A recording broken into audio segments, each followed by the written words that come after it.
Hey guys, tonight we hitch a ride on the world's slowest, weirdest road trip, guided by none other than Dionysus, the ancient Greek god of wine, chaos, and questionable choices. You're lying there now, maybe already half sunk into your pillow, and I want you to picture this. Golden vineyards shimmering in the sun, a barefoot god with grapevines in his hair, and a donkey that's definitely seen better days. This journey doesn't move quickly. It wobbles. It naps. It occasionally breaks into song for no reason. And you're along for the ride, whether you like it or not. Of course, being on the road with Dionysus isn't all toga parties and good vibes. The man, or God really, has some serious emotional baggage. You probably won't survive this journey with your dignity intact. But then again, neither did most of the ancient world. So, before you get comfortable, take a moment to like the video and subscribe, but only if you genuinely enjoy what I do here. And I'd love to know where you're watching from and what time it is where you are. Drop it in the comments. Now, dim the lights. Maybe turn on a fan for that soft background hum. And let's ease into tonight's journey together. You're lounging beneath a fig tree at the edge of Mount Olympus. Dionysus, wine god, part-time troublemaker, is dramatically packing a bag. And by packing, I mean tossing random items into a basket strapped to a goat. A half-eaten pomegranate, a golden mirror, a very shiny pair of sandals. His expression says he's been wronged by the establishment, which, in this case, is a bunch of immortal relatives in clouds and white robes. He got booted. That's the short version. The longer version. He wasn't exactly born under the coziest circumstances. His mom, Semele, was a mortal woman who got a little too friendly with Zeus, king of bad decisions. Long story short, she asked Zeus to reveal his true form, which turned out to be fatal. Burned to a crisp, Dionysus was rescued, still a fetus at the time, and stitched into Zeus's thigh until he was ready to be born again. Yes, thigh. Ancient mythology didn't bother with medical realism, so the Olympians never really knew what to do with him. He wasn't quite divine enough, wasn't quite mortal either. Kind of like that guy who shows up to every party, but nobody remembers inviting. Anyway, back to the fig tree. Dionysus adjusts his vine-wrapped staff, sighs theatrically, and turns to you. "We're leaving," he says. No further explanation. You shrug. It's not like you were doing anything important. You grab a satchel, and off you go, walking downhill toward a valley thick with olive groves and the scent of crushed thyme underfoot. At first, it's peaceful. The god of wine hums softly. Birds chirp. The occasional shepherd waves, looking confused to see a wandering deity with a goat entourage. But soon, Dionysus starts narrating his problems, loudly, to no one in particular. "They say I'm too much," he huffs. "Too many parties. Too many followers tearing things apart. Sorry for being fun, right?" You nod, in mild agreement. The air is warm. Cicadas are buzzing in lazy rhythms. His voice sort of melts into the background, like a wine-soaked podcast you didn't ask to play. But there's something deeper going on beneath his dramatic flair. Dionysus is a god of duality, joy and madness, order and wildness. In Greek religion, he wasn't just a party god. He represented the blurred lines of existence, the in-between spaces, life and death, sanity and hysteria. And you, of course, are now trapped in a god's existential crisis on foot. Historians still argue whether Dionysus was part of the original 12 Olympians or a latecomer imported from foreign cults. There's evidence suggesting he was worshipped in Mycenaean Greece, way back in the 13th century BCE, before anyone could spell drama in Greek. But his official seat on Mount Olympus always felt rented, temporary, like a divine Airbnb. You reach a quiet river.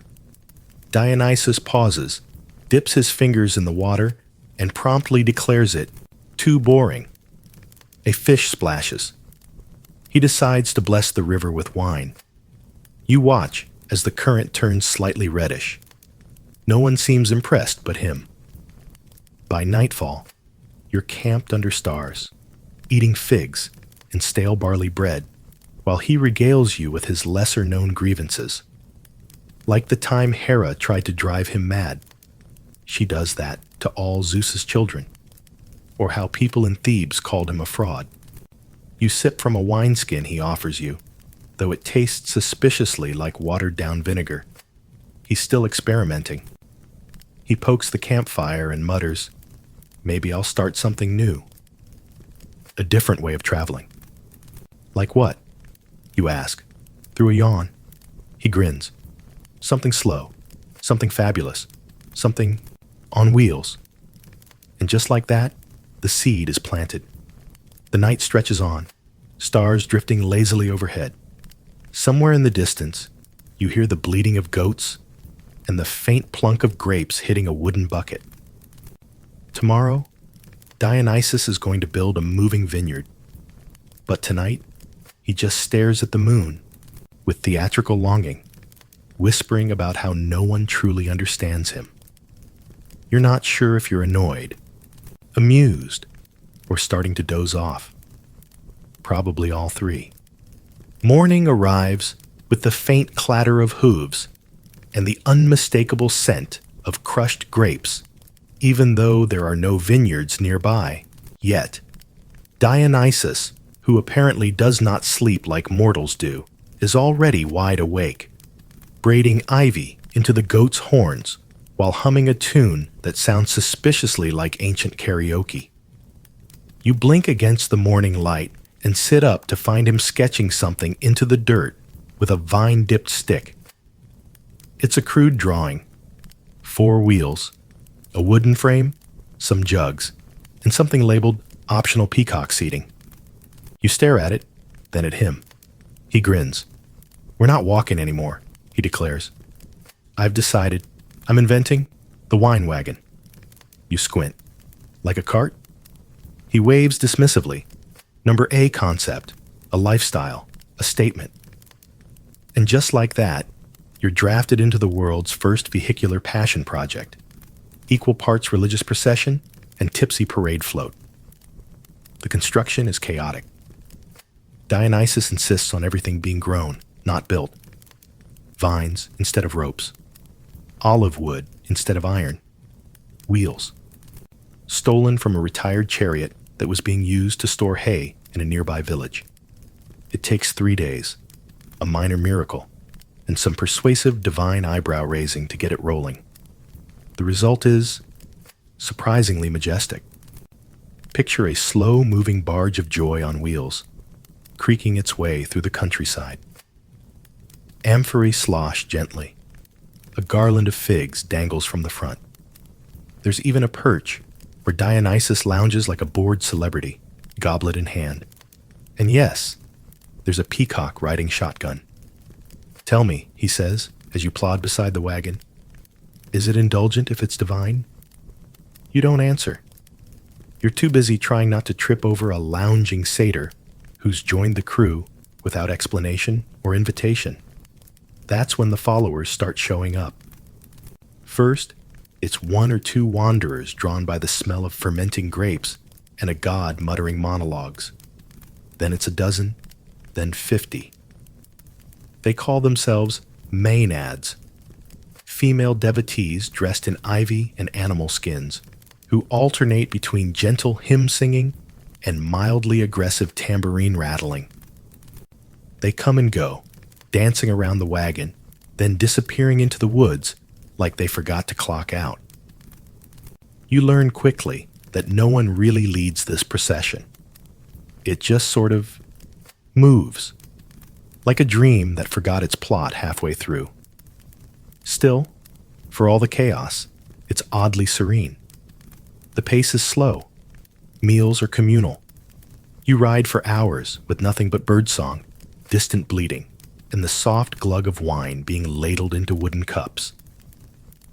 At one point, a traveling potter tries to sell Dionysus a wheel upgrade. The god politely declines and instead blesses the man's mule, which immediately begins speaking fluent Mycenaean for the next 5 minutes before forgetting everything. Historians still argue whether Dionysus's wine wagon was purely metaphorical, a symbol of the wild, mobile nature of his cult, or whether these traveling festivals were real, sweaty, grape-stained events.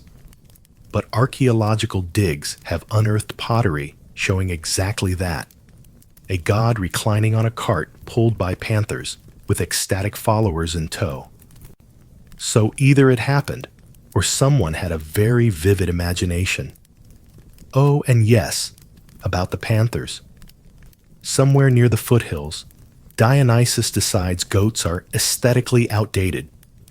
He finds a pair of big cats lounging under a fig tree, yawning like they own the place. With a theatrical gesture and a whispered blessing, they're roped into pulling the wine wagon. Miraculously, they agree. Probably because the wagon is moving at a pace best described as elderly tortoise. You sit on the back, feet dangling, letting the wheels lull you into something close to a nap. The sun is warm. The air smells like herbs, wood smoke, and old raisins. A satyr next to you is trying to tune a lyre using only 2 strings and a vine. It's not going well. At one point, a very serious-looking philosopher stumbles into the path of the wagon, scrolls in hand. He tries to engage Dionysus in a debate about moderation and self-control. Dionysus hands him a fig, compliments his sandals, and tells him to write a poem instead. The philosopher sulks away. There's something strangely compelling about how Dionysus refuses to hurry. Everything, even his cult, grows slowly, organically. No temples, no grand declarations. Just a rumbling cart, a mood, and a vibe. It's the ancient world's answer to going off the grid. If your idea of the grid includes free wine and spontaneous interpretive dance. By evening, you're camped again, fire crackling, amphorae leaning tipsily. You're handed a clay cup filled with something labeled experimental pomegranate infusion. It's drinkable. Dionysus is talking softly to the peacock, who nods as if it understands. The stars wheel overhead. Someone begins softly tapping on a drum made of stretched goat skin. It sounds like a heartbeat, drowsy, steady, hypnotic. You lie back, letting the drum beats sync with your breath. The wagon creaks softly nearby, like it's dreaming too. Maybe it is. Everything around Dionysus seems a little alive, a little surreal, like the boundaries of the world are thinner near him. And just as you start to drift off, he calls out, "Tomorrow we head east." I feel like causing confusion in Phrygia. You sigh. Of course you do. You wake up with a fig stuck to your cheek and a tambourine resting on your chest. Somewhere nearby, someone's arguing with a tree. You sit up slowly, blinking through the early light, and remember, oh right, you're still on Dionysus's legendary, if directionless, road trip. The wine wagon is already rumbling ahead, creaking like an old man with secrets, led by 2 very sleepy panthers who seem mildly annoyed at the whole arrangement. The mood today is theatrical. Dionysus is wearing a new robe stitched entirely from rose petals. He doesn't say where it came from, possibly summoned, possibly looted from a divine florist. As you catch up, you realize something else. There are more people now, a lot more, and they've brought props, flutes, masks, painted faces. One person is dragging a cart full of grapes while wearing an octopus on their head. You're not sure if it's symbolic or just personal style. Welcome to the Dionysian theater troupe phase. If the first part of the trip was a gentle countryside meander, this leg has turned into a full-blown parade. Wherever the wagon goes, it leaves behind a wake of baffled villagers, overturned amphorae, and occasional spontaneous musicals. Some towns welcome you with cautious cheer. Others just bolt the doors and pretend no one's home.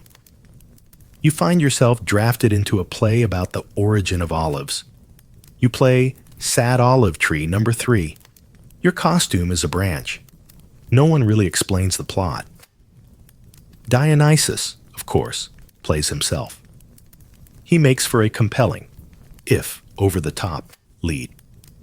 During one performance in a Phrygian town square, he improvises an entire monologue about how tragic it is to be misunderstood by other gods. Half the crowd weeps. The other half falls asleep. Someone gives birth in the middle of the performance. It's unclear if this was part of the act. Historians still argue whether Dionysus was actually the originator of Greek theater. Some say yes. His festivals, especially the city Dionysia in Athens, were the breeding ground for tragedy and comedy alike. Others say he just inspired the kind of behavior that felt like theater: unfiltered emotion, exaggerated gestures, total surrender to the absurd. Back on the road, Dionysus declares this a creative success and begins assigning everyone character roles. You're now the chorus of reasonable doubt. You ask what that means. He says it means you mostly sit quietly and nod skeptically. Fair enough. The troupe grows louder, weirder, and sleepier. People dance until they pass out. Someone tries to sing a love ballad to the peacock. The peacock declines, without comment. Even the Panthers start wearing flower crowns, though whether voluntarily is debatable. As the terrain gets hillier, you start to notice the wagon creaks more. Groans, really. It wasn't built for speed or longevity. It's a moving metaphor, not a vehicle. One night, as you're resting on a mossy boulder, Dionysus flops down beside you, face smudged with grape juice, eyes distant. "They think I'm about excess," he murmurs, "but it's about release, letting go, letting in." You nod. You're not sure what you're letting in, but you're fairly certain there's a goat trying to steal your sandals right now.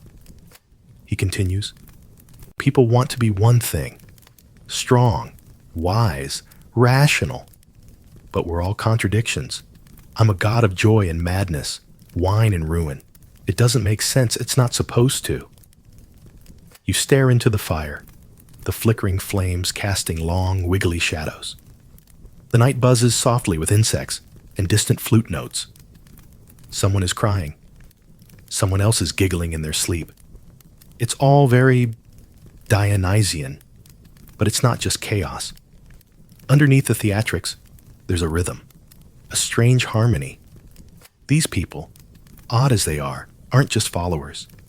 They're seekers, wanderers, misfits drawn to a god who makes room for the parts of themselves they can't explain.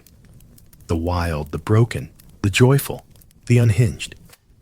You stretch out on a blanket of leaves, the stars soft above you. The panthers are snoring. The satyrs are trying to play hide and seek, but they're terrible at it. Dionysus hums a lullaby in a language older than history. You're not quite asleep, but close. Close enough that the boundary between dream and story starts to blur. And just before you drift off, you hear him murmur, "Tomorrow, we'll visit an old friend of mine, a king who wishes everything he touches would turn into gold." You whisper, "That sounds like a terrible idea." He grins, "Exactly." By the time you reach Phrygia, Your sense of time has completely unraveled. It might be late spring. It might be autumn. The air smells like pine sap and spilled wine. And the wagon is now being pulled by panthers wearing ankle bells. You no longer question these developments. Dionysus, of course, is delighted. He claims the bells help keep time during the dances. The panthers do not comment. You're welcomed into Phrygia by a curious calm. The road flattens into warm, grassy meadows. Cypress trees line the hills like sleepy sentinels. Everything feels quieter, gentler, until you meet him, King Midas. He's not quite what you expected. For a man who would become the symbol of wealth gone wrong, he looks tired, not wealthy, not grand, just a little soft around the edges, with the kind of eyes that suggest he spends too much time wondering about the price of everything and the value of nothing. He greets Dionysus with open arms and a slight bow. "You're just in time for lunch," he says, as if a god in his musical petting zoo dropped by every Tuesday. Lunch, it turns out, is fantastic. Platters of honeyed dates, roasted quail, olives so rich they melt on your tongue. You eat under a shaded pergola, while Dionysus entertains the court with stories of how his peacock outwitted a thief. The peacock nods smugly. But the real story, the one that will worm its way into myths and cautionary tales for centuries, begins the next morning. A satyr named Silenus, a close companion of Dionysus, had wandered off days ago and been found drunk and disoriented in Midas's rose garden. Midas took him in, gave him wine, listened to his rambling philosophies about the secret nature of the cosmos and how chairs are just inverted hats. As thanks, Dionysus offers Midas a gift, anything he wants. Midas thinks it over for a moment, and then, with the serene confidence of a man who has clearly never used a wooden toilet seat, says, "I wish that everything I touch turns to gold." The moment he says it, the air around you tingles. Even the panthers look up, their ears twitching. Dionysus raises one perfectly sculpted eyebrow. "Are you sure?" Midas nods. And that's when things get crunchy. At first, he's thrilled. His walking stick, gold. A grape, gold. His bathwater, gold. His sandals, gold. His hair, extra shiny gold. Historians still argue whether this myth was meant to warn against greed or just explain why ancient economies kept collapsing. But within hours, the joy turns sour. His food turns to metal in his hands. His wine becomes undrinkable. He hugs his daughter and freezes her into a golden statue. Even Dionysus looks mildly horrified at that one. You stand awkwardly at the edge of the garden, chewing on a fig, non-golden, watching this all unfold. Midas begs the god to take it back. Dionysus nods. "Go wash in the river Pactolus," he says. "Let it carry the gold away." And so, the next morning, you all traipse down to the river. Midas stumbles into the water fully clothed, splashing like a goose in panic. You swear the water darkens slightly as the golden touch drains out of him, seeping into the earth. And to this day, they say the sands of that river still shimmer faintly with flecks of gold, though modern geologists might disagree, especially the grumpy ones.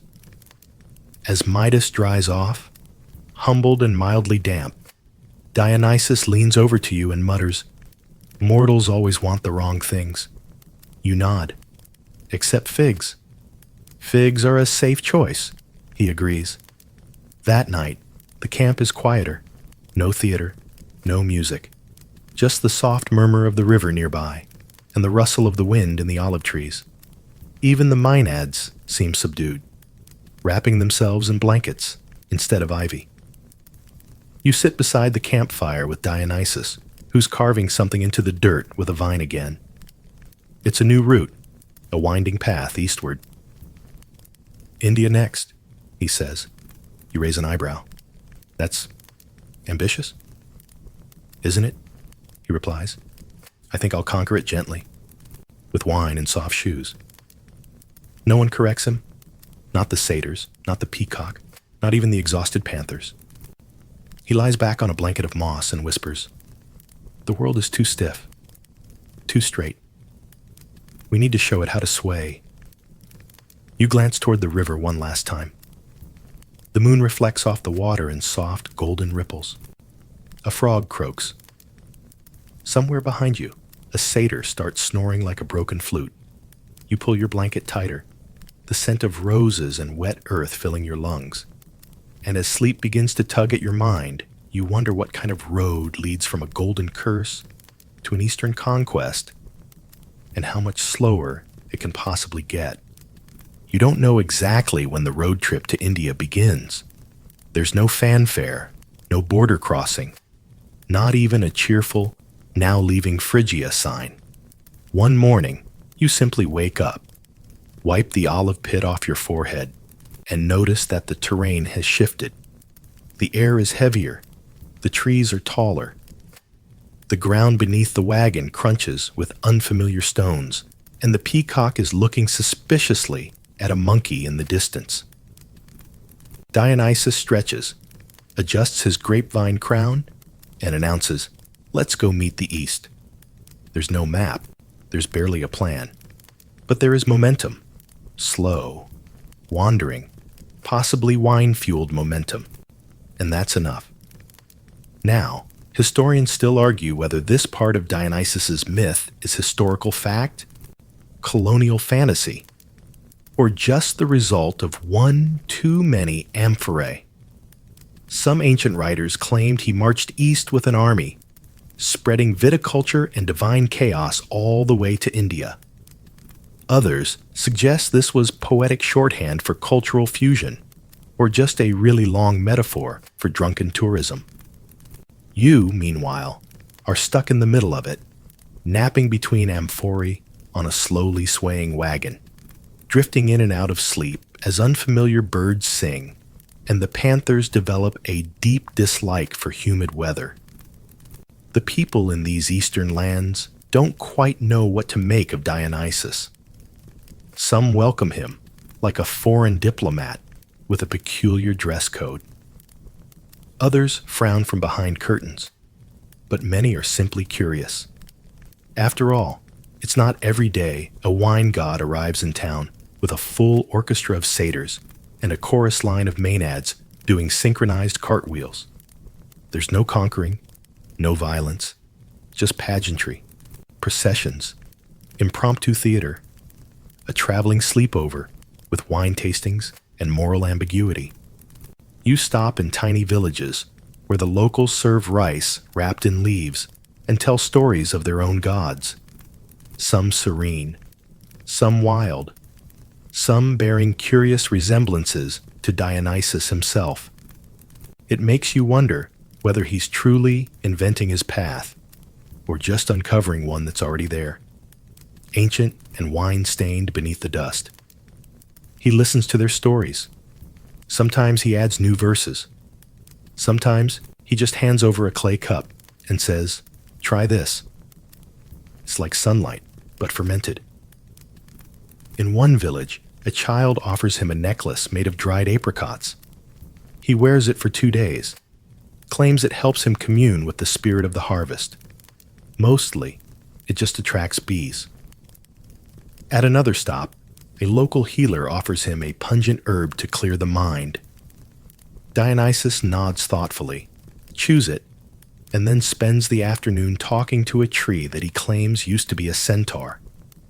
The tree is, frankly, non-committal. You're not sure if this is conquest or cultural exchange or just really elaborate loitering, but wherever you go, the earth feels warmer, the air thicker, the nights longer and filled with soft music, flickering torches, and the ever-present scent of overripe fruit. Dionysus doesn't preach. He doesn't command. He just shows up, dances, feeds people, asks questions like, What's your favorite fruit? Or, do your dreams have background music? The wine wagon becomes a sort of mobile temple. People walk beside it, sleep under it, leave offerings of dates and sweet rice on the wheels. One woman places a painted stone in Dionysus's hand and says, "This is the god of my grandmother's garden. He smiles like you." He kisses the stone, places it among the amphorae, and tells her, "She sounds wise. Tell her I said hello." Somewhere along the way, you stop trying to keep track of time. Days melt into nights. Journeys blend into feasts. One morning, you wake up with a painted elephant staring at you from 6 feet away. You offer it a fig. It accepts. Now and then, Dionysus speaks of going home, of returning to Thebes, where they once laughed at his divinity. But his voice drifts when he says it, like someone describing a dream they haven't finished having. You ride beside him one night, the stars peeking between branches. He sips from his cup and says, "Do you think a god can get lost?" You think for a while. Only if they stop moving. He grins. "Then I'll keep moving." You pass through another quiet village. No applause this time. No fanfare. Just curious eyes watching from windows as the wine wagon hums softly over dusty paths. A child waves. Dionysus tosses her a bunch of grapes. They're caught expertly, and laughter follows you into the trees. There's something dreamlike about this stretch of the journey. It doesn't demand anything of you. You're not conquering or converting. You're drifting. And honestly, it feels good. One night, just as the fire dies down and everyone starts curling up like sleepy vines, Dionysus leans over and whispers, "Tomorrow, we rest. On an island. There's a girl there with heartbreak in her hair. She'll need our help." You raise an eyebrow. "Another follower?" He shakes his head. "Number A, Queen. Of nothing, for now." You pull the blanket tighter, the breeze smelling faintly of ginger and rain-soaked soil. India, you think. Did we really get here? Or was it all just a long, lazy dream? You wake to the gentle rocking of the sea, a warm wind curling around your face like an affectionate cat. Salt clings to your skin. Somewhere in the distance, gulls cry in sleepy voices, and the wine wagon creaks slightly as it rests on the deck of an absurdly decorated boat. Yes, the wine wagon floats now. Dionysus declared that if the road ends, the water must simply become the road. And so, a merchant's old cargo barge was acquired. No one asked too many questions. Blessed with ivy and floating amphorae, and repurposed into a maritime chariot, complete with panthers curled up like oversized, hungover sea cats. You drift across the Aegean, the shorelines blurring like watercolor dreams, until finally, a dot of land appears on the horizon. Naxos. Dionysus stands at the bow, arms crossed, the breeze tugging at his rose-dyed robes. "She's here," he says. You glance at the island. She who? He sighs with the weight of 1,000 ballads. Ariadne. Now, if you remember your mythology, and really, at this point you probably do in your sleep, Ariadne is the Cretan princess who helped Theseus escape the labyrinth. Big romantic gesture, clever thread trick. Happy ending? Not quite. After helping Theseus slay the Minotaur and flee Crete, she got dumped on this very island while she was sleeping. Historians still argue whether Theseus forgot her, abandoned her, or simply realized that dating someone smarter than you is terrifying. Dionysus, for reasons even he may not fully understand, has taken an interest in this particular heartbreak. Maybe he sees himself in her. Maybe it's the way Naxos feels, quiet, bruised, beautiful. Or maybe he just likes dramatic timing. You disembark and follow him up a rocky path, past olive trees and sleepy goats, until you find her. Ariadne sits on a stone ledge overlooking the sea. Her dress is torn at the hem, hair tangled with sea wind. She's holding a small seashell, like it might whisper something comforting if she squeezes it hard enough. Dionysus approaches with uncharacteristic gentleness. "You've been crying," he says. She glances up. "I've been waiting." No preamble. No accusations. Just that. Waiting.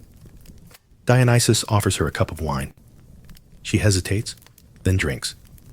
The silence between them settles like silk. You watch from a respectful distance, nibbling on a piece of overly fermented cheese someone left on the wagon. It tastes like regret and herbs. Later, Ariadne joins the camp quietly. She doesn't speak much. She just watches, observes, as if she's trying to decide whether this traveling circus of wine and whimsy is real or another cruel joke. Dionysus gives her space. He doesn't serenade her or smother her with divine declarations. Instead, he makes room. A cushion near the fire, a bowl of pomegranate seeds, a place to sit beside the peacock.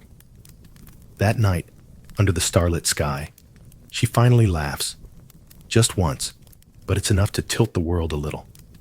She dances with the maenads. Just a few steps, no fanfare. You and Dionysus sit nearby, watching quietly. "She's got a spine like marble," he murmurs. "Sharp edges, but warm in the sun." You nod. "So what now?" "I marry her," he says, as if announcing what he's having for breakfast. You choke slightly on your fig. That escalated. "It's fate," he shrugs, or at least a very nice plot twist. The next morning, there's a ceremony, not a grand one. No trumpets, no official priest. Just garlands of ivy, a few bewildered goats, and Dionysus declaring, "You've already survived a labyrinth. This should be easier." Ariadne rolls her eyes but takes his hand. The panthers purr approvingly. There's feasting, of course, and singing, and a surprisingly moving performance from the satyrs who reenact Ariadne's past using a combination of interpretive dance and sandcastles. The sea sparkles. The wagon stays parked, draped in soft cloth and fruit peels. Later, Ariadne pulls you aside. "He's not what I expected," she says. You shrug. "Neither are you anymore." She nods. There's power in that, in being reshaped by disappointment and still choosing joy. Dionysus joins you, hair tangled from salt spray, face smudged with honey. "We'll stay one more night," he says. "Then it's time." "Time for what?" you ask. "Thebes," he replies. "We have unfinished business." You groan slightly. "Will it involve revenge?" He sips his wine. "Only if necessary, and only if we can do it with panache." The fire crackles. The sky turns that soft shade of dusk purple that makes everything feel like a lullaby. You lie back beside the wagon, Ariadne humming quietly nearby, Dionysus scribbling something onto a fig leaf. The island cradles you like a memory that forgot to fade. Tomorrow, you'll go back to where it all started. But tonight, you're still on Naxos, still drifting, still safe. You leave Naxos just after sunrise, the sky still stretching and yawning in lazy pinks and soft oranges. The wagon is freshly garlanded. Ariadne rides beside Dionysus now, feet tucked beneath her, hair woven with small shells and vine blossoms. The peacock walks beside the panthers like a royal chaperone. And you? You're in your usual spot, wedged between two amphorae and a dozing satyr, trying not to spill a bowl of olives. The road home is somehow both familiar and strange. The dust feels different now, as if it remembers your footsteps and is slightly offended you've come back. Thebes looms ahead, not in the literal sense, not yet, but in the tone of Dionysus's voice, when he speaks less and frowns more. You've heard the stories, Everyone has. Thebes was Dionysus's birthplace, or at least his earthly one. His mortal mother, Semele, was from there. She's the one who got incinerated after asking Zeus to reveal his divine self, which, if you're keeping score, makes Thebes the scene of Dionysus's original trauma. And when he came back the first time, declaring himself a god, his cousin Pentheus laughed in his face. Not smart. Not survivable, really. Historians still argue whether the myth of Dionysus and Pentheus is a tale of religious vengeance, anti-rationalism, or just a very early warning against mocking the theater kids. Either way, it doesn't end well for Pentheus, who famously disguised himself to spy on Dionysus's followers and ended up being torn apart by his own mother in a frenzy. So yeah, there's some history. You're not sure what to expect this time. A confrontation? A parade? Maybe a heartfelt reconciliation followed by interpretive dance? You camp the night, just outside the Theban hills. No parties this time. No wine-soaked theatrics.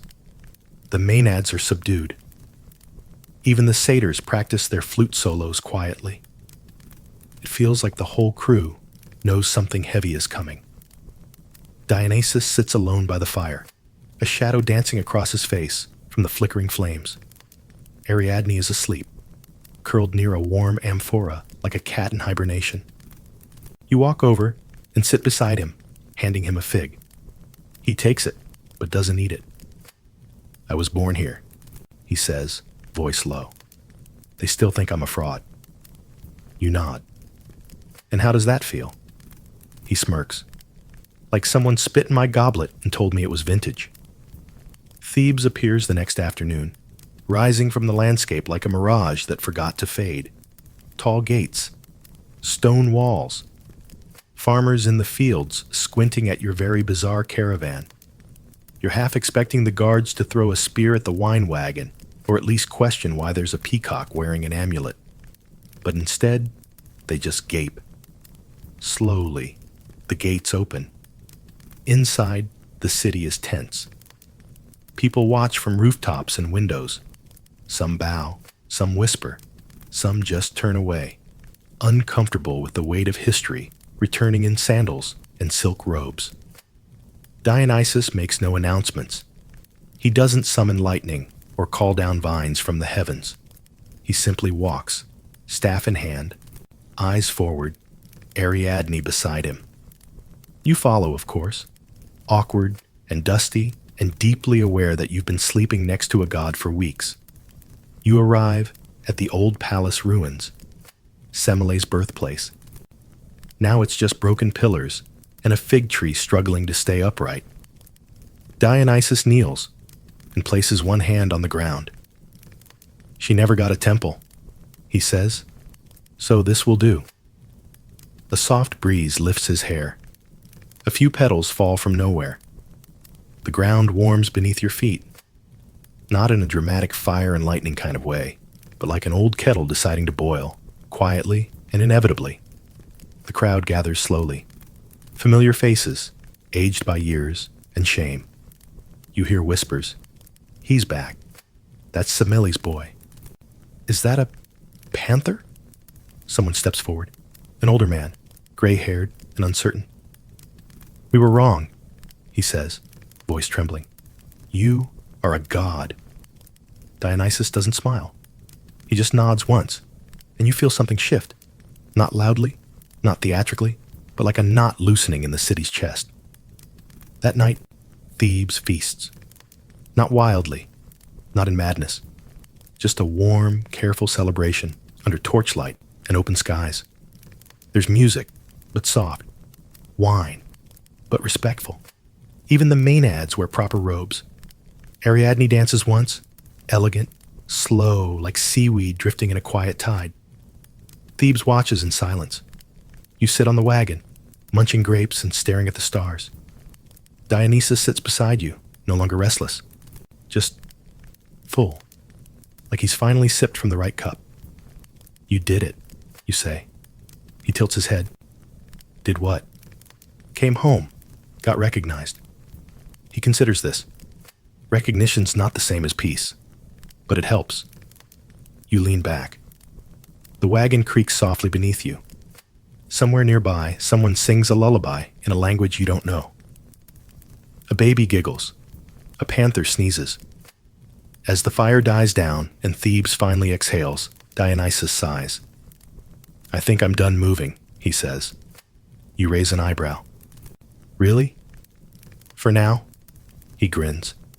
And just like that, the road ends. Thebes sleeps, and for once, so does Dionysus. You wake before dawn, half expecting to see him rehearsing a monologue with a fig tree or draping ivy on the palace ruins. But he's just curled up on a blanket under the stars, snoring quietly, an amphora of wine nestled like a teddy bear beside him. The city is still. Even the satyrs are subdued, lounging in doorways, tangled in vines, drooling gently into their lyres. Ariadne walks barefoot through the quiet streets, collecting scattered flower petals from the celebration. She moves, like someone trying not to wake a memory. And you stretch your back, brush a fig leaf from your hair, and wander up to the hill where the wagon rests, overlooking Thebes like a half-forgotten dream. The wagon's paint has faded.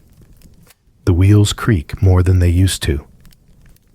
One of the Panthers has developed a limp and now prefers naps to parades. You sit beside the front wheel and listen to the slow, rhythmic breathing of a city that once rejected a god and now murmurs his name in sleep. Eventually, Dionysus wakes, blinking against the rising sun, like it's personally offended him. Morning, you say. He stretches dramatically, spilling wine. Why is it always morning? Who invented this? He reaches into his robe and pulls out a half-eaten pomegranate. You don't ask how it's still fresh. You never ask anymore. The city stirs. Not all at once. More like a lazy tide than a sunrise. Farmers open shutters. A child runs past with a wreath of ivy. Somewhere, a pot breaks. Somewhere else, a very tired priest tries to explain to a donkey why it can't be canonized. Do we leave now? You ask, expecting the usual dramatic onward, or maybe a poem. But Dionysus just shrugs. No rush. That's when it hits you. The wagon isn't moving anymore. It's not broken. It's just resting. The journey, the literal one, might be over. You spend the day meandering. No schedule. No followers to wrangle. No mythical dramas to tidy up. You sip watered-down wine with Ariadne on the palace steps. She teaches a group of local girls a dance that looks like waves folding into shore. You join in briefly, mostly to avoid peeling figs for dinner. Dionysus disappears for hours. You find him eventually, lying beneath Semele's fig tree. He's whispering something to the roots. You don't eavesdrop. It's not your conversation. When he stands, he looks taller somehow. Not grander, not more divine. Just realer. Like gravity finally agreed to treat him like everyone else. That night, a breeze drifts through the olive groves. The torches burn low. Theban musicians play slow, winding melodies that seem to circle back on themselves. The maenads hum along, not wild now, but gentle, like lullabies sung by people who've danced too long and laughed too hard. You find yourself thinking about the road, the endless walking, the rolling vineyards, the music, the masks, the panthers, the strange weightlessness of a life without destination, only rhythm. And you wonder, was this the point all along? Not the wine, not the worship, but the wandering, the slowing down, the letting go. Dionysus sits beside you, watching the sky. Do you ever miss it? You ask.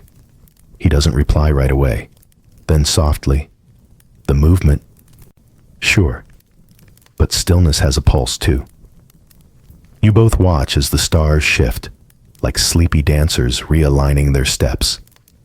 Historians still argue whether Dionysus's return to Thebes marks the end of his wandering, or just another phase. Some say he settled down, accepted worship, and took his place among the 12 Olympians.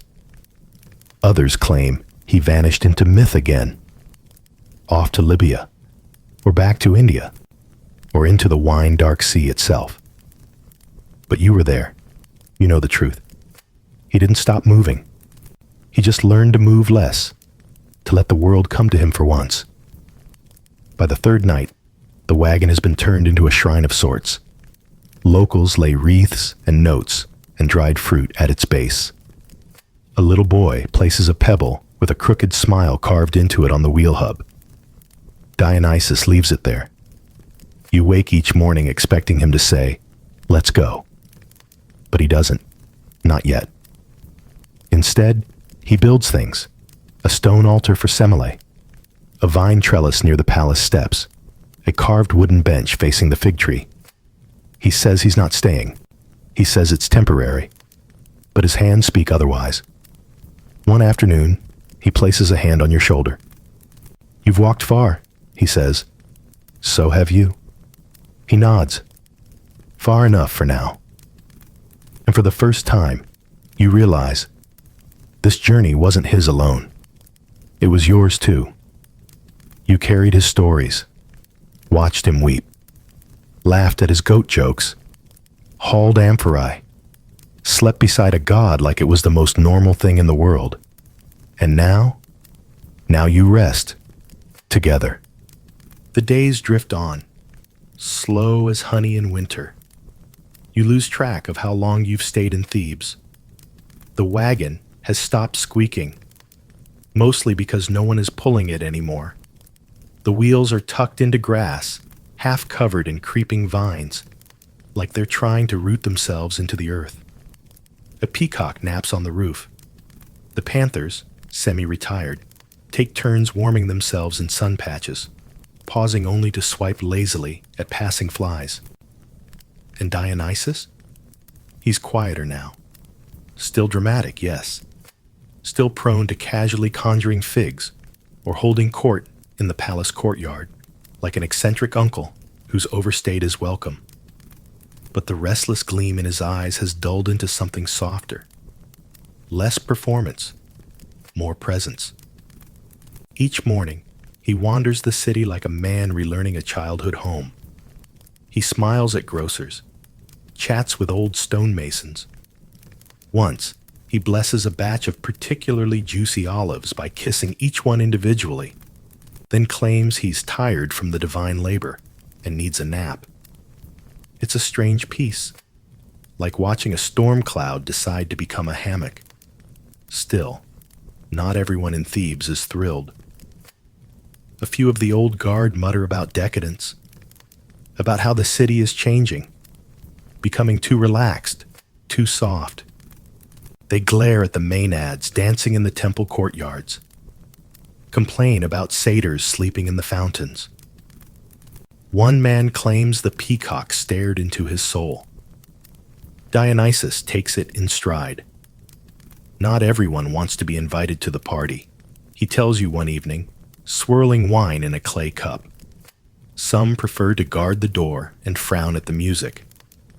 You ask him if that bothers him. He shrugs. "I'm not here to make them comfortable. I'm here to remind them they're alive." And maybe that's the real trick, the thing even the myths forget to mention. Dionysus isn't about pleasure for pleasure's sake. He's about awakening, shaking people out of their armor, loosening the tight grip they have on reality, teaching them to sway again. There's a story, one you hear around the market, that the god once turned pirates into dolphins for trying to sell him as a slave. He didn't destroy them. He transformed them, gave them freedom through water, through motion. Historians still debate whether this is a cautionary tale or just ancient performance art gone wild. You wander the city more now. You know its corners, the good fig trees, the warm rocks by the river. You even have a favorite goat. His name is Elpidos. He's terrible. The wagon stays parked, but the world doesn't stop turning. Pilgrims start arriving. Curious travelers, half-believers, drunk poets, tired people with ivy crowns and questions in their eyes. They sit by the wagon and talk, sometimes to Dionysus, sometimes just to the air. A woman from Rhodes leaves a small mirror with a crack down the middle. A boy from Sparta brings a flute he carved himself and plays it shyly at dusk. Dionysus accepts it all. No sermons, no commands, just a god sitting in a garden, sipping wine, and watching people remember their softness. And Ariadne? She thrives. She's built a dance school, if you can call it that, in the old temple ruins. Young girls leap and spin among crumbling columns. The air is always full of laughter and footfalls. She teaches not just grace, but strength. You can break hearts and still wear flowers, she says once, especially if the flowers bite back. Dionysus watches her with something between pride and awe. He never tries to eclipse her, never makes her into a side character. In this sleepy city of second chances, they orbit each other like stars that finally stopped burning things. One night, as cicadas buzz and the sky hangs low with velvet blue, Dionysus turns to you. "I've been thinking," he says. You brace yourself. He says that a lot. "What if the journey never ends?" he asks. "What if we just pause sometimes?" You look out across Thebes. The quiet streets, the flickering lamps, the maenads curled like cats around amphorae. A satyr quietly trying to juggle grapes and failing. You smile. "Then I guess we've just found a very long comma." He laughs. A real one. No theatrics. Just air and joy, and the sound of a god remembering his own laughter. Then he lies back, arms folded behind his head, and says, "Good, because I was starting to enjoy the quiet." And that's when the world begins to slow. Now, as the moon slips high above the fig trees and the last embers of the campfire crackle to a hush, you find yourself wrapped in the warm haze of soft stillness. The journey is behind you now. The road has gone silent. The wine wagon, once a beacon of joyful chaos, rests peacefully under its curtain of vines.